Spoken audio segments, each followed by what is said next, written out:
hoje com uma visita muito especial, Januária Cristina Alves, autora do Abecedário de Personagens do Folclore Brasileiro e suas histórias maravilhosas. Um lindo livro ilustrado.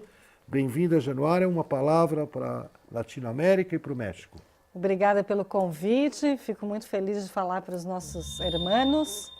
E mais feliz ainda de falar sobre o folclore brasileiro, que obviamente tem muitas influências, né, dos nossos amigos latino-americanos, sul-americanos, porque o folclore brasileiro é muito rico, né? A gente tem um país continental, então temos as influências dos europeus, dos índios, dos africanos, e quando isso entra aqui no Brasil, assume um jeito também brasileiro de se contar essas histórias.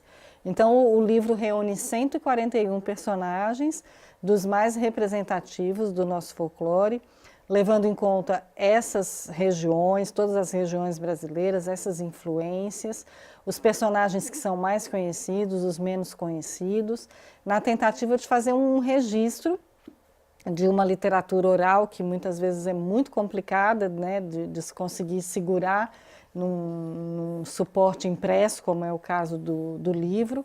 E a gente fez questão de fazer em ordem alfabética para que ficasse mais didático e também ilustrarmos, né? Porque muitos desses personagens nunca haviam tido nenhum registro visual.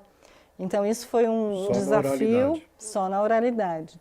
Então a gente sabe que hoje a gente tem um registro que garante, né, que pelo menos uma boa parte desse patrimônio que é imaterial, né, fique para as gerações posteriores, principalmente para essas gerações que estão no mundo digital, né, e que muitas vezes estão perdidas nesse imenso, né, nessa imensa floresta que é a internet. Então a gente tem um porto seguro aqui com o registro dessas histórias para que todos possam usufruir delas. E se a gente comparar, assim, já que nós estamos falando de Latinoamérica, né, nós somos mais ou menos capazes de preservar, ou você não tem essa...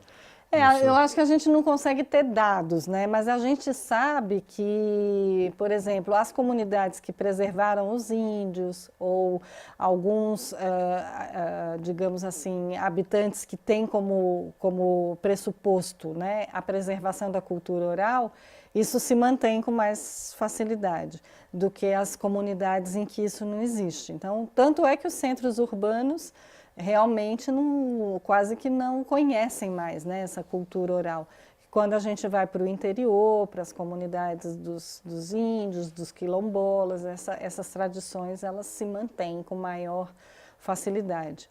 Mas eu acredito que, de uma maneira geral, a gente tem uma crise aí mundial no que se refere às tradições folclóricas e populares. Primeiro porque existe ainda um preconceito de que elas seriam menores, né? As academias não são muito afeitas a pesquisar esse tipo de coisa, até porque é muito difícil, né?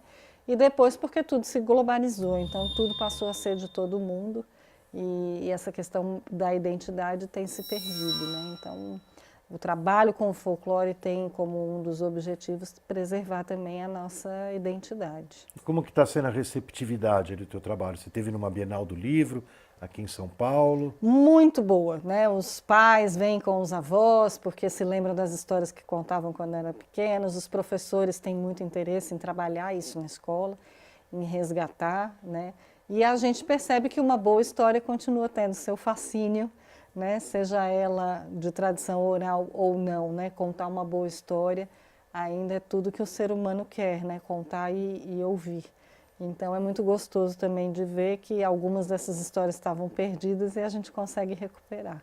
Parabéns, então, a Januária Cristina Alves, com o seu abecedário de personagens do folclore, disponível nos sites do Planeta. Edições Sesc. Edições Sesc, FTD do Brasil, para toda a América Latina.